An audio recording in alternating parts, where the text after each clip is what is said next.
l'homme du Sahara occidental, territoire occupé. Je suis une survivante de la disparition forcée. Vraiment que je suis trop touchée maintenant en écoutant le témoignage de Sultana, parce qu'il m'a fait... Il m'a fait revivre ce que nous avons vécu sous l'occupation dans les bains secrets. Durant ces années, nous ne voulions pas que nous parlions de ces graves crimes à notre encontre contre les femmes sahraouies et les hommes ensemble. Mais le plus touchant, le plus grave, que tout ça se répète en plein public. C'était dans les années 70, fin 70, les années 80, jusqu'à 90, en cachette, dans les bains secrets. Mais actuellement, c'est en plein rue. Publiquement, ça se passe. Il faut savoir, chers messieurs et madame, que le Maroc utilise une discrimination grave et violente contre tous les Sahraouis pour une seule raison, à cause de leur position et conviction politique. Toute Sahraoui, occupation, qui dit à haute voix, qui se sacrifie pour dire que nous sommes libres, nous sommes contre l'occupation marocaine, toutes nos libertés sont bafouées. En même temps, nos compatriotes qui légitiment l'occupation, ils ont des associations, ils peuvent parler, ils peuvent voyager. Peut-être quelqu'un dire « Et toi, comment tu as pu voyager ?» Ce n'est pas un cadeau. C'est grâce à mon militantisme pacifique depuis 1991, où j'étais libérée avec un groupe de 324 Sahraouis, hommes et femmes, entre elles 87 femmes, qui ont passé 16 années de la disparition forcée dans les bains secrets. Moi j'étais à l'Ayoun tous les 3 années avec mon groupe, 3 années et 7 mois, les yeux bandés. Imaginez-vous les yeux bandés à l'intérieur de l'Ayoun jusqu'à 4 jours avant notre libération. On a dit, ça peut arriver sous l'occupation, mais après notre libération. On s'est coïncidé qu'avec le Maroc qui brande de beaux slogans, un état de justice, un état de démocratie et de droits de l'homme, mais les disparitions forcées ont été répétées et pratiquées l'année 92 et l'année 93 massivement.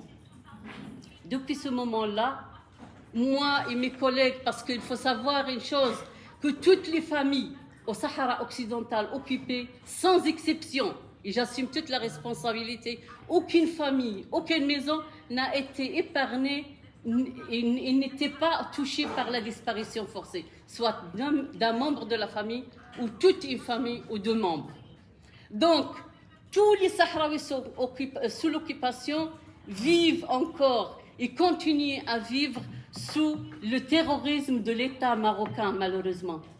Je le dis à haute voix. Moi, je ne trouve pas de l'espace avec mes collègues au Sahara. Nous, les victimes de la disparition forcée, que le Maroc nous a reconnus comme victimes de la disparition forcée, mais il ne reconnaît pas nos droits. Nos droits à avoir une association, c'est vraiment ça rendre fou. Quand on dit des victimes de la disparition forcée ne peuvent pas avoir une association.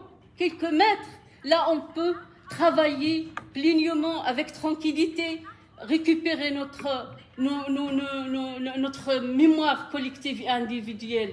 Le travail là, que je vous invite tous à étudier et à consulter ce rapport. Nous l'avons fait sous toutes les représailles, toutes les tortures.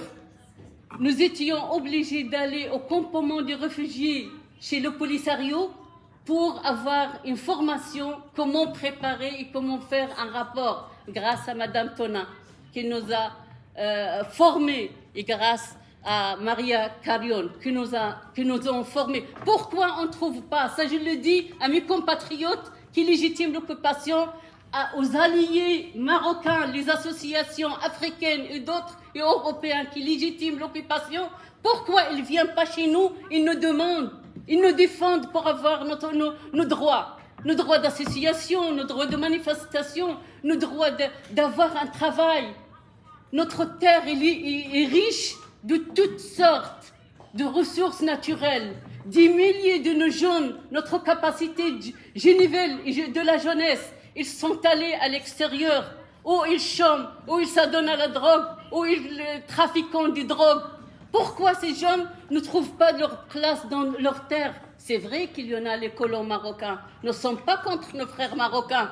Mais il faut que nous avons notre autodétermination et choisir notre régime et notre position politique et notre avenir politique. Et par la fin, on peut partager nos recherches avec n'importe qui. Donc, ces discriminations flagrantes n'est pas seulement contre nous, les Sahraouis sous occupation, et que nous figurons une toute petite minorité qui ont ce courage et que ce sacrifice. Parce que la majorité, il vit encore dans le terrorisme de l'État, vu les années et les années et les années de la disparition et de la marginalisation qui ont vécu, la séparation des familles et autres. Cette discrimination flagrante dont ils souffrent aussi toutes les personnes nobles, des gens et des solidaires de 4 continents qu'ils étaient depuis 2014 jusqu'à l'instant interdits d'entrer au Maroc. Au moment où nous, à l'Ayoun, on voit toujours des délégations de l'Afrique, de l'Amérique latine qui soutiennent et qui légitiment l'occupation marocaine sans qu'ils nous demandent à nous qui se trouvent sur place, sans qu'ils nous contactent pour avoir et écouter notre version. Ils les laissent entrer. Au moment où ils refusent l'entrée des délégations, des eurodéputés, des avocats, des médecins, des experts. Ça, c'est la réflexion que j'aimerais bien que tout le monde en pense. Et poser la question au Maroc. Pourquoi cette discrimination basée sur les positions politiques, que ce soit pour nos solidaires, que ce soit pour les Sahraouis qui vivent dans le territoire occupé? Je vais conclure avec ça et merci pour votre écoute.